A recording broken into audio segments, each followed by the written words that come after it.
सत्य है, पृथ्वी पर कोई ऐसा धर्मी मनुष्य नहीं जो भलाई ही करे और जिससे पाप न हो। इस वचन को आप अंडरलाइन कर लीजिए। और इसमें सुलेमान बादशाह जो है, जो बुद्धिमान था, वो ये कह रहा है कि इसमें कोई संदेह नहीं कि कोई भी धर्मी व्यक्ति ऐसा नहीं है कि जिससे एक भी पाप ना हुआ। अधर्मी जो है, वो जो पापी है, वो तो खुद से पाप हुआ ही है। लेकिन संसार के अंदर, समस्त विश्व के अंदर, आदम से लेकर अंतिम युग के और अंतिम व्यक्ति तक ऐसा कोई भी धर्मी व्यक्ति नहीं है, ऐसा कोई राइचियस व्यक्ति नहीं है, ऐसा कोई भी परमेश्वर का भक्त नहीं है जिसके जीवन से एक भी पाप ना हुआ हो। इसका आप जान गए होंगे कि संसार के अंदर कोई भी ऐसा व्यक्ति नहीं है जो कि धर्मी है। सब पापी हो गए। कोई भी ऐसा व्यक्ति नहीं है जो कि पवित्र है, कोई भी ऐसा नहीं है जो धर्मी है, कोई भी ऐसा नहीं है जो मानव का उद्धार कर सके। अपने रोमियो उसका तीसरा अध्याय उसकी 10वीं आयत लिखा है, रोमियो 3:10। रोमन जैसा लिखा है कि कोई धर्मी नहीं, एक भी नहीं। जैसा लिखा है, कोई धर्मी नहीं, एक भी नहीं, एक भी धर्मी नहीं। और इसलिए 23 के अंदर क्या लिखा है? 3:23 के अंदर, इसलिए कि सबने पाप किया है और परमेश्वर की महिमा से रहित है। इसलिए कि सबने पाप किया। 100% जितने भी लोग हैं इस विश्व के अंदर, सारा मानव समाज जो है, वो जितने भी लोग हैं, उन सबों ने पाप किया है। कोई भी धर्मी नहीं है। अब जो तो सब पाप के गुलाम हो गए, पाप के दास हो गए। शैतान ने जिनको जकड़ लिया, वो जो कि अमर, जो आदम जो था वो अमर था, मृत्यु उसके ऊपर आ गई, बंधन उसके ऊपर आ गया, श्राप उसके ऊपर आ गया, बीमारियां उसके ऊपर आ गई। शैतान ने गुलाम की तरह मनुष्य को जकड़ लिया और इस प्रकार सारा मानव जाति जो है वो शैतान के उस चंगुल के अंदर फंस गया। जिस प्रकार जेल के अंदर लोग चले जाते उस फांसी के लिए, कोई मौत के लिए, और इस प्रकार सजा काट के लेते, उसी प्रकार सारा विश्व जो है वो शैतान के वश के अंदर हो गया। एक भी धर्मी नहीं कि कोई छुड़ाए, वो पाप से करा रहे हैं, वो तकलीफ से तड़प रहे हैं, वो बेचैन है, वो परेशान है, उनको छुड़ाने के लिए कोई भी नहीं है। कौन इस मानव जाति का उद्धार करेगा? कि क्या आप नहीं जानते कि हम धर्मी जो है वो स्वर्गदूतों का न्याय करेंगे? स्वर्गदूत भी जो है वो भी परफेक्ट नहीं है, एंजल्स भी परफेक्ट नहीं है। वो मानव जाति तो सारा विश्व जो है वो पाप के घर के अंदर चला गया और कोई भी पवित्र नहीं है। एक और अच्छी बात मैं आपको बताना चाहता हूँ। आप देखें अय्यूब की किताब, उसका 15वां अध्याय और उसकी 15वीं आयत पढ़ते, जो चैप्टर 15 वर्स 15। एक बार अपने पवित्रों पर भी विश्वास नहीं करता और स्वर्ग भी उसकी दृष्टि में निर्बल नहीं है। देख, वह अपने पवित्र पर भी विश्वास नहीं करता और स्वर्ग भी उसकी दृष्टि में हमको जो है क्या लिखा है, निर्बल नहीं है।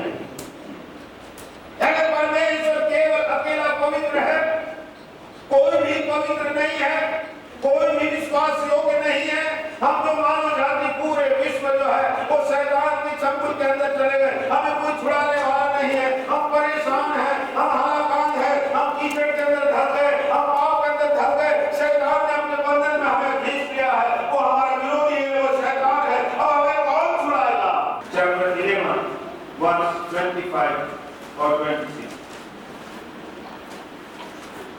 इसलिए कि उसे पाप में थोड़े दिन के सुख भोगने से परमेश्वर के लोगों के साथ सुख भोगना और उत्तम लगा, और मसीह के कारण निंदित होने की मिस्र के भंडार से बड़ा धन समझा। बस ये यीशु मसीह तो अभी है भाई, 2000 साल हुए।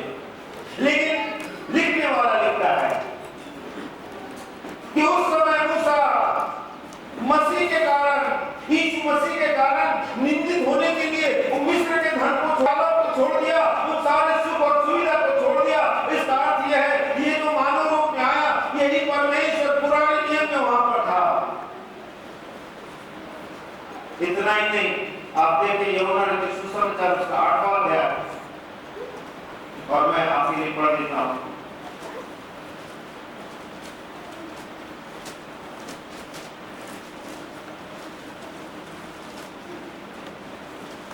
55वीं आयत से मैं पढ़ देता हूँ। और तुमने तो उसे नहीं जाना, परंतु मैं उसे नहीं जानता, मैं तुम्हारी नहीं झूठा करूंगा, परंतु मैं उसे जानता हूँ और उसके वचन पर चलता हूँ। तुम्हारा पिता इब्राहिम मेरे दिन देखने के आधार पर मगन था और उसने देखा और आनंद किया। यहूदियों ने उससे कहा, अब तक तू 50 वर्ष का नहीं हुआ, फिर भी मुझ परमेश्वर यहोवा को छोड़कर और कोई परमेश्वर नहीं। व्यवस्था 5 के अंदर और निर्गमन 20 के अंदर जो 10 आज्ञाएं हैं, वहां पर पहली आज्ञा है, तू मुझे छोड़कर किसी और को परमेश्वर करके ना मानना। और बाइबल के अंदर समस्त जगह लगा है कि मुझ परमेश्वर को छोड़कर मैं और किसी को नहीं जानता। ऐसा के अंदर कई जगह लिखा है कि ना भविष्य में मेरे पहले कोई परमेश्वर था और ना भूतकाल में, ना भविष्य में कोई भी मेरे पहले ना था ना कोई रहेगा। मैं ही परमेश्वर अकेला यहोवा परमेश्वर हूँ, मुझे छोड़कर कोई परमेश्वर किसी को ना मानना। ये परमेश्वर, ये पवित्र परमेश्वर जो आपने पहला सामुएल 2:2 में पढ़ा कि परमेश्वर यहोवा के तुल्य कोई पवित्र नहीं और उसके छोड़ कोई परमेश्वर नहीं। ये परमेश्वर मानव रूप में इस संसार के अंदर आया। लेकिन इस्राएलियों ने कहा, इस्राएली जिस परमेश्वर को मानते थे, इस्राएली जिस परमेश्वर की व्यवस्था को जानते थे, उनको मालूम नहीं चल पाया कि वो एक परमेश्वर मानव रूप में हमारे बीच में है। इसके लिए आप पढ़ेंगे कि पहला जो उसका 10 दूसरा अध्याय और वहां पर एक बहुत सुंदर आयत लिखी, पहला दूसरा अध्याय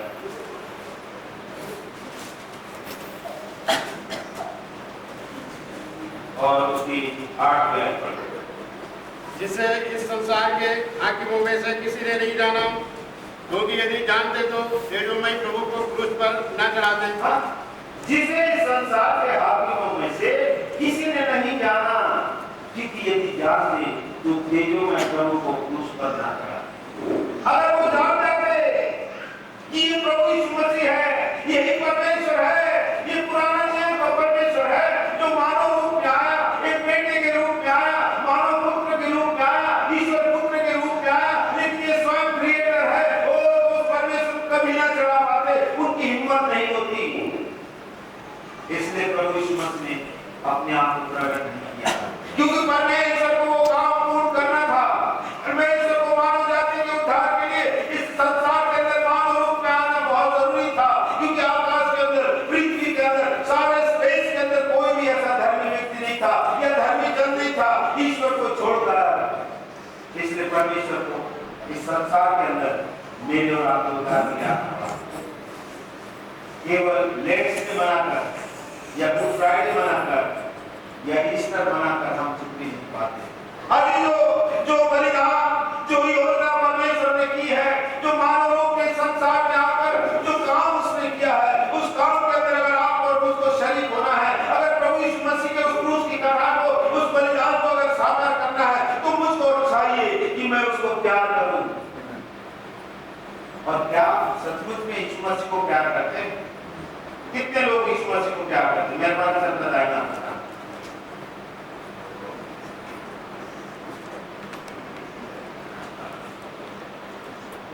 काफी लोगों ने हाथ उठाया। और कितने लोग प्रभु यीशु मसीह को प्यार नहीं करते? मेहरबानी साहब, एक भी नहीं। इस कारण है सब लोग जो है वो यीशु मसीह को प्यार करते हैं। क्या वास्तव में आप प्यार करते हैं? निकालें यूहन्ना रचित सुसमाचार उसका 14वां अध्याय उसकी 15वीं आयत। यूहन्ना 14:15। यदि तुम मुझसे प्रेम रखते हो तो मेरी आज्ञाओं को मानोगे। बस, if you love me, obey my commandments. अगर तुम मुझको प्यार करते हो, अजीज हो, तो केवल एक 40 दिन का उपवास मनाना या गुड फ्राइडे मनाना या ईस्टर मनाना या क्रिसमस मनाना ये बात नहीं है। प्रभु यीशु मसीह ये कहता है कि जो उद्धार, जो योजना मैं इस संसार में लेकर आया था, मेरे पीछे चलो, मुझको ग्रहण कर लो, मुझको अपने अंदर ले लो। काम है, पशु पक्षी भी प्रार्थना कर रहे हैं, जानवर भी प्रार्थना कर रहे हैं, सूर्य चंद्रमा को आगे देना है, भूकंप और बारिश सारे काम जो है, किस हिरनी के अंदर कौन सा बच्चा है उसको कब पैदा होना है, किस मछली को क्या खाना देना है, किसको क्या करना है, सब के काम परमेश्वर तो रहते हैं। परमेश्वर भवन के अंदर कोई बैठा नहीं रहता, बधा नहीं रहता।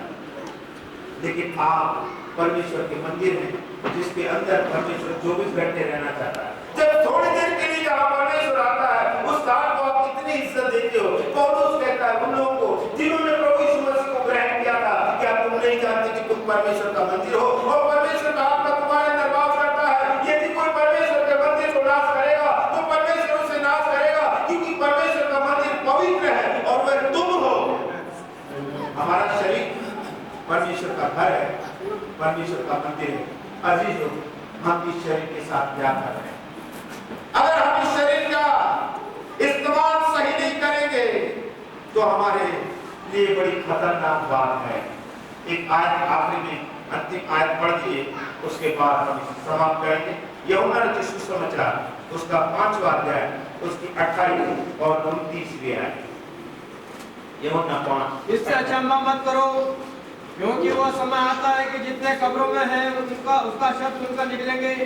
जिन्होंने भलाई की है वे जीवन के पुनरुत्थान के लिए जी उठेंगे और जिन्होंने बुराई की है वे दंड के पुनरुत्थान के लिए जी उठेंगे। बस इसको भी अंडरलाइन कर लीजिए। हिंदुइज्म के अंदर जब व्यक्ति मरता है तो उसको जलाया जाता है। उसमें भी जिनकी शादी नहीं हुई उनकी भी कुछ लोगों को गड़ाया भी जाता है। पारसियों का नियम अलग है, यहूदियों का नहीं है। ये ब्रह्मांड के अंदर घूमते रहते हैं। इसी प्रकार मनुष्य का जो क्रिएशन है, ये जो शब्द निकल रहे हैं वो भी उसी मनुष्य के अंदर निकल रहे हैं जिसको परमेश्वर ने बनाया। तो ये शब्द नहीं मिट सकता, तो इस जिस शरीर से शब्द निकल रहा वो कैसे मिटेगा? वो शरीर पुनः जीवित होगा। याद रखिए, जिस शरीर के साथ आप जैसा बर्ताव कर रहे हो, अगर इस शरीर के अंदर यीशु मसीह जो क्रूस पर चढ़ाया गया था, जो तीसरे दिन जी उठा, वो अगर इसके अंदर निवास नहीं कर पाया, वो अगर हम शैतान के अनुसार चले तो ये शरीर नरक के अंदर बर्बाद हो जाएगा और वहां की आप कभी नहीं पूछती, वहां का कीड़ा कभी नहीं मरता। सदैव उठा लिया। हम केवल रीति और रस्म के अंदर ना पड़े। मैं जिस चर्च से आया हूँ, मैं पहले रोमन कैथोलिक था। सन 65 में जब मैं मैट्रिक अपना कर रहा था तब फादर होने की मेरी बड़ी प्रबल इच्छा थी, लेकिन आज प्रभु की दया से यहाँ पर प्रभु ने मुझको बनाया। अरे जो हम केवल रीति रस्म को मनाने ना वाले हो, लेट्स डे हो गया, उपवास हो गया, मीटिंग है, एक दिन में 4 टन से 4 टन मीटिंग हो रही है, इस तरह के बाद सब ठंडे हो गए। अजीजों, ऐसा नहीं है। प्रभु यीशु मसीह रात और दिन आज मुझको रात को आवाज दे रहा है, ए बेटे बेटी देख, मैं तेरे द्वार पर खड़ा हुआ खट लगाता हूँ। क्या मेरे लिए जो मैंने क्रूस पर तू भुगाया, ओ मैंने तेरे लिए आंसू पिए, मैंने तेरे लिए कोड़े खाए, मेरे सिर के ऊपर घाटों का दाग था, मैंने कैसी कैसी दुख और तकलीफ हुई, मेरे डाले और मूछ के बाल और नोचते थे, मेरी आंख ढांप कर मेरे सिर पर चाटा मारते थे, मेरे पीठ पर भूसा मारते थे और कहते थे भविष्यवाणी कर। हे बेटा, हे बेटी, ये दुख मैंने तेरे लिए इसलिए उठाया कि तू उद्धार पाए और स्वर्ग में आए। अरे तो हमारा ईश्वर का मनाना, लेट्स डे का मनाना केवल रीति और रस्म ना हो। सब 900 के करीब से ये लेट्स डे मनाने की प्रथा प्रारंभ हुई। ये बिब्लिकल नहीं है, कहने से मुझे कोई लेना देना नहीं है। आप मना रहे प्रभु के लिए अच्छा है, नहीं मना रहे अच्छा है, लेकिन अगर आप सत्यता के अनुसार नहीं चले, आपका न्याय बाइबल के अनुसार होगा, आपका न्याय वचन के अनुसार होगा, आपका न्याय यीशु मसीह के अनुसार होगा, उस समय आपसे ये नहीं पूछा जाएगा आप किस चर्च के मेंबर हो, आपसे ये नहीं पूछा जाएगा आपकी पत्नी कैसी थी, कितने बच्चे थे, आप क्या करते थे, वो सब कुछ यीशु मसीह को मालूम है। व्यक्तिगत रीति से आपकी जो है वो फिल्म वहां पर दिखाई जाएगी। फिर किसी पास्टर ने कहा कि वहां पर बड़ी भारी स्त्री होगी और माँ के गुनाह बेटी के सामने वहां पर खुले जाएंगे, बाप के गुनाह पत्नी के सामने, बच्चों के सामने, मोहल्ले के सामने, सारे विश्व के सामने खुल जाएंगे। अजी, इससे पहले कि वो कठिन समय आए, इससे पहले कि वो दुख भरा समय आए, फिर उस समय कितना ही पश्चाताप हम करेंगे। ओह, लाजर मर गया, धनवान भी मर गया, धनवान ने कहा मेरे पास भाई और है, उनसे जाकर कोई ये कह दे मैं नरक के अंदर तड़प रहा हूं, यहाँ से कोई मुक्ति नहीं है। 4 जनवरी 2001 मेरी पत्नी का स्वर्गवास हो गया। मेरे रिश्तेदार आ गए, वो रोमन कैथोलिक ज्यादा है, उन्होंने कहा ऐसा करो दिया जलाओ यहाँ पर वो खाना रखो, मैंने कहा भाई ये आप जो कर रहे हैं ये ठीक नहीं कर रहे। खैर आप बुजुर्गों बात से आगे मैं आपको बताना चाहता हूँ कि मरने के बाद हम उसके लिए कुछ नहीं कर सकते। कोई भी धर्म का व्यक्ति उसको कुछ नहीं कर सकता क्योंकि जजमेंट ईश्वर का है। वहां जो न्याय है वो ईश्वर करेगा। वहां मनुष्य की कोई भी बात पहुंच नहीं सकती। स्वर्ग कहाँ है, कितने ऊपर है, किधर है, किसी को नहीं मालूम। नीति वचन में ऐसा लिखा है, स्वर्ग की ऊंचाई, पृथ्वी की गहराई और राजा का मन, इन तीनों का अंतर ही नहीं है। अगर नर्क से छुटकारा होता तो धनवान इसको यीशु मसीह धनवान बोल रहा है। वो कहता है जाओ 1000 आदमी को खाना कर दो, 1000 आदमी को कपड़े बांट दो, 1000 आदमी को दहेज दे दो, 1000 आदमी को ऐसा कर दो, करोड़ आदमी को ऐसा कर दो। आज जो इससे कोई भी लाभ नहीं होगा क्योंकि वो संसार और इस संसार से कोई मेल मुलाकात नहीं है। इससे उसका कोई संबंध नहीं है, उससे इसका कोई संबंध नहीं है। हम विचार करें और सतर्क हो जाए और आज से हम संकल्प लें कि प्रभु मैं आपके पास आना चाहता हूँ। अजी जो आपके पास बाइबल है, अब 6 में बोलता है तीसरे दिन, अरे तीसरा दिन शुरू हो गया है हमारे राम के न्याय आएगा। राम यीशु मसीह आने वाला है। अब हमें इसकी जरूरत नहीं है कि हम जा करके ये तमाम रीति रस्म को मनाएं। अरे कब तक चलता रहेगा? हम चाहते हैं कि परमेश्वर आपके हृदय में अपना काम करे और आप एक नया जीवन लेकर के, नई जिंदगी लेकर के आगे बढ़ते चले जाएं, ताकि परमेश्वर जब आए आप उससे मुलाकात कर सकें। खुदावंद आएगा, बहुत से लोग रह जाएंगे, हम इसी तरह बैठे रह जाएंगे। लेकिन अगर हमने गुनाहों से तौबा पश्चाताप किया है, प्रभु यीशु मसीह के नाम से बपतिस्मा लिया है, हमारे लिए पवित्र आत्मा मिला है, हम परमेश्वर के राज में होंगे। इससे अलावा और कोई रास्ता नहीं है। एक ही रास्ता है, वो खुदावंद यीशु मसीह है। हाँ, हमारे और आपके लिए मौका है अपने गुनाहों से तौबा पश्चाताप। अभी चर्चा के बाद कोई बपतिस्मे हैं जो हम जानते हैं कि भाई बच्चे आगे होंगे, उसके बाद आपकी सर्विस होगी। उसको धन्यवाद देते हैं भाई के लिए। सचमुच बहुत अच्छा पैगाम आज सुबह हमें मिला। ये रूहानी रोटी है। अरे इस रोटी को खाओगे तो तुम्हें शक्ति मिलेगी। अरे ये शक्ति तो प्रभु यीशु मसीह के जिस्म में थी। उस कुएं पर सामने और फिर उनने पूछा जरा पानी तो पिला दे। उन्होंने कहा मैं कैसे पिलाऊं तुझको, मैं तो तुझ हूं, बिल्कुल ना छीन हूं। उन्होंने कहा तू जानती कि मैं कौन हूं, तो मुझसे जिंदगी का पानी मांगती मैं था। अरे जिंदगी का पानी और जिंदगी की रोटी खुदावंद यीशु मसीह है। आसमान और जमीन के बीच में कोई और नाम नहीं है जिससे आपका उद्धार हो सके। खुदावंद यीशु मसीह हमारे जीवन हमारे और आपके गुनाह के लिए वो मारा गया, क्या चीज था, अभी आप आने वाला है। प्रभु को हम धन्यवाद देते हैं। इस समय हमें गीत गाएंगे।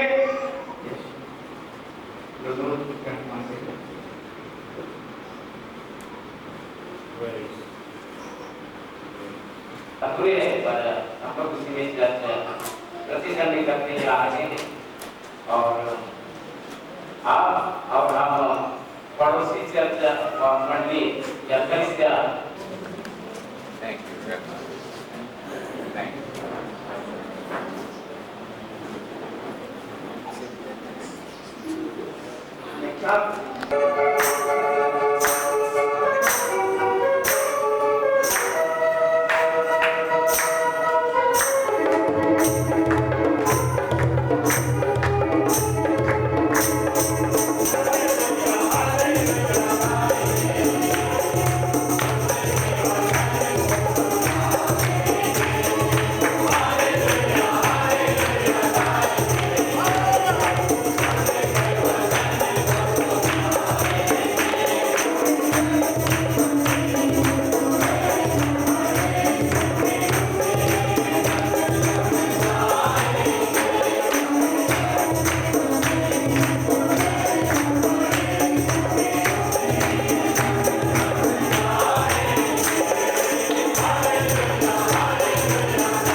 here in Bhopal once again. बड़े सौभाग्य की बात है कि एक बार फिर मैं भोपाल में आ सका And I am so thankful for the privilege of being with Pastor Ian Doss, with whom I have worked for many years. और फिर एक बार मौका मिला और मैं प्रभु का धन्यवाद करता हूँ कि बहुत वर्षों तक मैं पास्टर इयन दास के साथ यहाँ पर कार्य करता रहा। And also it's a special joy to be here with Brother Vinayak Surjan from Jabalpur. और जबलपुर से भाई विनायक सिंह यहाँ पर है, उनके लिए भी मैं प्रभु का धन्यवाद करता हूँ। Brother Charles and so many of our ministers who are here on the platform. और जबलपुर से पास्टर भूमि चार्ल्स और यहाँ पर मंच पर और भी अन्य बहुत से लोग हमारे बैठे हैं, उनके लिए भी मैं प्रभु का धन्यवाद करता हूँ। Very happy to see Brother Johan Isaac again from Indore and all who are here from Indore. और इंदौर से पास्टर योहान आइजक और इंदौर निवासियों के लिए भी मैं बड़ा प्रसन्न हूँ। As I was looking at Brother Johan Isaac, he looks so much like his father. और जब मैं पास्टर योहान आइजक को देख रहा था तो वे बिल्कुल अपने पिता के ही समान दिखने लगते हैं। And then Brother Lucas and all from Eastkerry. What a joy to see all of you. और ईटखेड़ी से भाई लूकस और बहुत से लोग हैं जिनको देखकर मुझे बहुत ही ज्यादा प्रसन्नता होती है। I would like to find out this afternoon where you people are from. और मैं ये कोशिश कर रहा हूँ या देख रहा था कि आप सब कहाँ से हैं। I wonder how many here today are from Bhopal.